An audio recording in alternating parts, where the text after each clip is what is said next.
বন্য প্রাণী ডিজিটাল চিড়িয়াখানায় সুখী না, আধুনিক সাফারি পার্কেও সুখী না।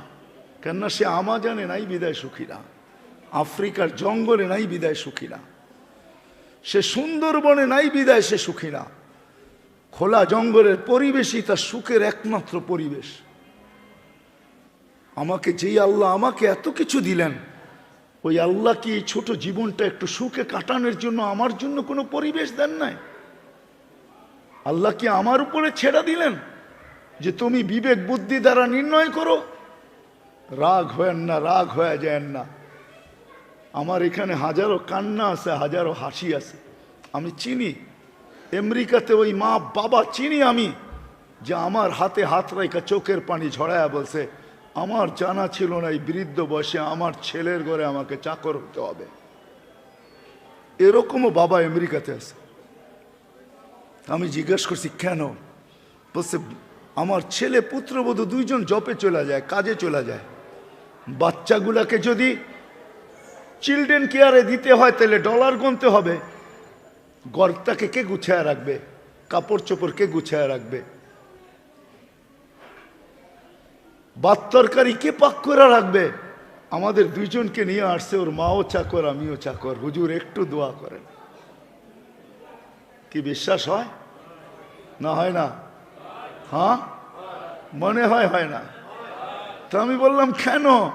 আমেরিকার মতো জায়গায় যদি নুনের থেকে চুন খসে তো আইসা ছেলে কিছু বলুক আর না বলুক, পুত্রবধূ চোখগুলাকে বড় করে আর বলে তোমাদেরকে নিয়ে আসলাম। তো নিয়ে আসলাম কেন? বাচ্চাগুলা দেখে রাখতে পারো না, ছোট্ট ঘরটা গুছায় রাখতে পারো না, জিনিসগুলো এলোমেলো এটা গুছাইতে পারো না, আমাদের জন্য একটু ডাইল ভাত তৈরি করতে পারো না। গ্রিন কার্ড দিয়ে তোমাদেরকে আমেরিকার মতো জায়গায় নিয়ে আসলাম বলে ডেলি আমাদেরকে শোনায় হুজুর একটু দোয়া করেন। এটাও আছে, আবার এটাও আছে। মা বাপকে সোনার পালঙ্গে রেখা পালতেছে। আমি 2019-এর কথা বলতেছি, কোনো এক এয়ারপোর্ট দিয়ে আমি বাহির হইতেছিলাম। ধার্মিক ছেলে মাকে যখন হুইল চেয়ার থেকে কোলে করে গাড়িতে বসাইতেছিল, পাশে দাঁড়ায় এক ইংরেজ মহিলা কাঁদতেছিল। আমি জিজ্ঞেস করছি তুই কাঁদিস কেন? এই বাচ্চার দিকে দেখা কাঁদি।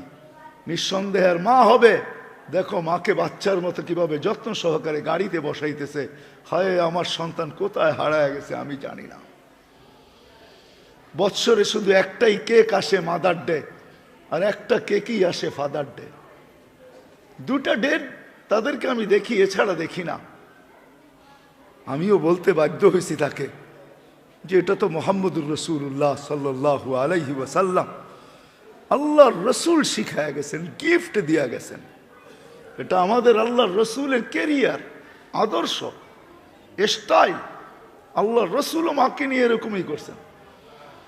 বিদায় হজের সময় যখন পাহাড়ের চূড়ায় উঠছেন জিয়ারতের জন্য, তো মাথার কাছে বৈশা বাম পাও বিছায়া দিছেন, ডাইন পাও উঠায়া চোখের পানি যখন ছেড়া দিছেন, কান্নার আওয়াজ হইতেছিল, বলা ছিল কেউ উপরে আসবে না। কিন্তু সময় কাটতেছিল, সাহাবা অধীর হইতেছিলেন।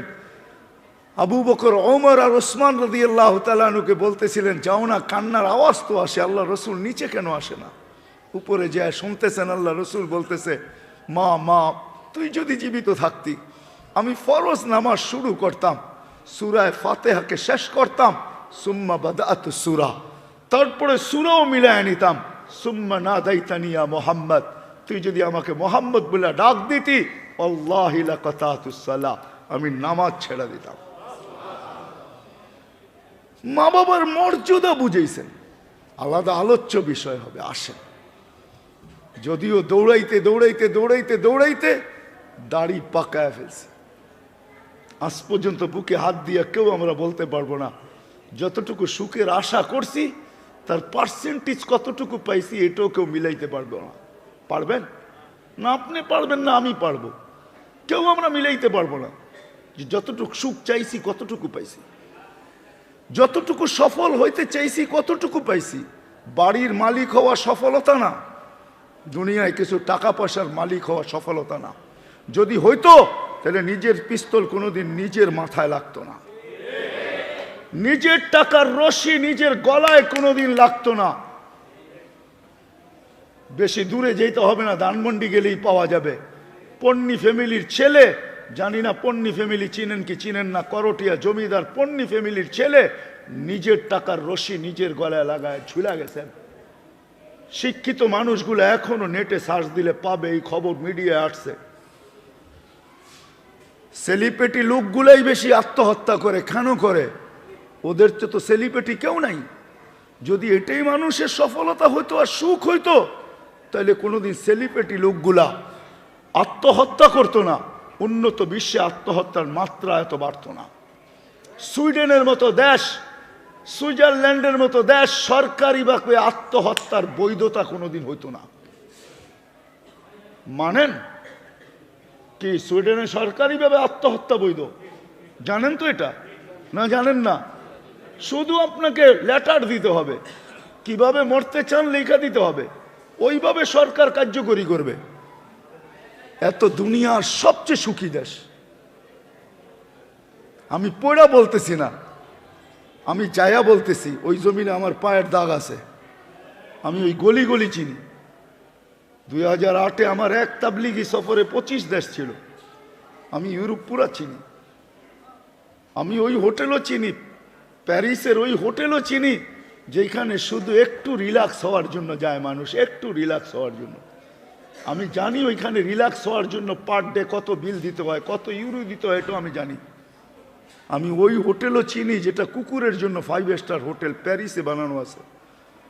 অনেক সময় আপনি বাহিরে যাবেন, কুকুর নিয়ে যেতে পারবেন না, রাখবেন কোথায়? তো ওটাকে হোটেলে রেখা যায়। আমি ওই কুকুরও দেখছি যে বৈশা বৈশা কার্টুন দেখে। হাসেন না, হাসেন না, কুকুর বৈশা বৈশা কার্টুন দেখে। যান, বেশি দূরে যেতে হবে না, গুলশান আপনাদের চেয়ে বেশি দূরে না, 1 নম্বরে যান, দেখেন কুকুরের বিস্কিটের প্যাকেটের দাম কত। জান না কুকুরের বিস্কিটের প্যাকেটের দাম কত? 1 প্যাকেট কিনে নিয়ে আসেন, বেশি না, গুলশান 1 নম্বরে আছে, যেখানে কুকুরের খাদ্য পাওয়া যায়। যান, ওই 1 প্যাকেট দিয়ে আপনি এইখানে আইসা মানুষের খাওয়ার বিস্কুট 1 কার্টন কিনতে পারবেন। বিশ্বাস হয় না? হ্যাঁ, হাওয়ায় কথা না। ও মেরে দোস্ত, যদি সবকিছুতেই মানুষ সুখী হইতো, যেইভাবে আমরা ভাবি ওইভাবেই যদি সুখী হইতো আর ওইভাবেই সফল হইতো, তাহলে আমি তো বলি ওই এর আগে মরে যাওয়া দরকার ছিল আমার। আমি আমার ব্যাপার বলি যে হায়, বৃদ্ধাশ্রম বাংলাদেশে হওয়ার আগে আমাদের মৃত্যু হওয়া দরকার ছিল। মুসলমান সন্তান, মুসলমান মা বাবাকে দিয়ে আসবে বৃদ্ধাশ্রমে, অথচ ইমাম শাফি সারা দিন পরিশ্রম করে আসতেছে। মুযহাবের ইমাম 1 মাসে 61টি কোরআন খতম করতেছে, শত শত ছাত্রকে পড়াইতেছে, লক্ষ লক্ষ মাসলা বাহির করতেছে। রাত্রে যখন ঘরে ফিরে আগে মার পায়ে তেল মালিশ করে, মার পাও টিপা টিপা ঘুম পড়ায়, মাঝে মাঝে খুশিতে আইসা পায়ের তালুটা উঁচা করে একটা চুমা মেরা দেয়। মা কাইপা ওঠে, ফাঁস শাফি আমার পায়ের তালুতে চুমা? তো শাফি রহমতুল্লাহ আলাইহি বলে, না তো, তোর পায়ের তালুতে কোথায় চুমা? বলে, আমি দেখতেছি তুমি মিথ্যা বলো কেন? বলছে, না মা, তোর পায়ের তালুতে না, আমি তো আমার জান্নাতে চুমা নিয়া জান্নাতের স্বাদ নিতেছি, জান্নাতের স্বাদ নিতেছি তোর পায়ের তালুতে। মুসলিম সন্তান, যে বাবা এডুকেটেড বানাইলেন, যেই মা এডুকেটেড বানাইলেন, শুধু শুধু কোরআন বলে নাই, শুধু শুধু ইমাম গাজালির মতো দার্শনিক বলেন নাই। দুনিয়ার দার্শন বিদ্যার কতটুকু দেখছেন? গাজালির মতো দার্শনিক আসবে না। উনি বলছেন মা পেটে নিয়ে যতটুকু কষ্ট সহ্য করে, যদি এটাকে যান্ত্রিক রূপ দেওয়া হতো টেকনোলজির মাধ্যমে আর নিক্ষেপ করা হতো দুনিয়ার কোনো কঠিন পাথরের পাহাড়, তো ইমাম গাজালি রহমতুল্লাহ আলাইহি বলেন, লান শাক্কাল জিবাল, পাহাড় টুকরা টুকরা হয়ে যেত। কিন্তু মা তারপরও মুস্কি হাসে। জিজ্ঞাসা করলে হাসো কেন? তো বলে, কলিজার টুকরার চেহারা দেখতে দেরি, কষ্ট ভুলতে দেরি হবে না।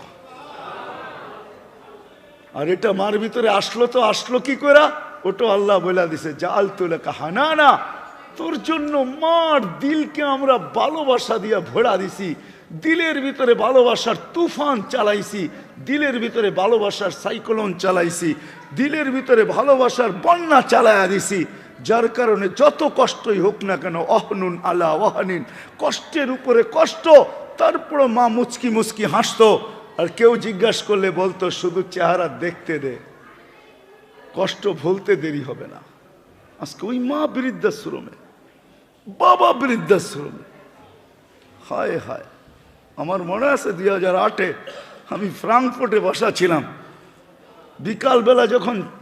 বিকালবেলা যখন বাস ভর্তি করে নিয়ে আসছে বৃদ্ধাশ্রমের লোকগুলাকে একটু ঘুরানোর জন্য, তাদের দুরবস্থা দেখে ওইখানে আমার চোখের পানি চলে আসছে। এই যে হায় হায় আল্লাহ, যাদেরকে সব দিয়া মানুষ করলেন, যখন একটু প্রয়োজন হলো 2-4-10 বৎসরের জন্য একটা মা বাবাকে পালতে পারলেন না, ছাড়া দিয়ে আসলেন বৃদ্ধাশ্রমে। আর আজকে ওদের অবস্থা এরকম। ও মালিক, এর আগে মৌত হলো না তো হলো না কেন? যেটা বুঝাইতেছিলাম মেরে দোস্ত, আসেন, বাস্তবিক সত্য এটাই। সারাদিন যদিও নাকি আঁকতে থাকি, সারাদিন যদিও নাকি ভাবতে থাকি, সারাদিন যদিও নাকি চিন্তা করতে থাকি যে আমি সুখী হইতে চাই, আমি সফল হইতে চাই, কিন্তু না, যেই ধারায় চাইতেছি ওই ধারায় কোনোদিন সফলতা নাই। এই জন্য আল্লাহ বলছেন সবার জন্য আমি সুখের পরিবেশ নির্ধারণ করছি। ও মানুষ, তুই এই ছোট জীবনটায় সুখ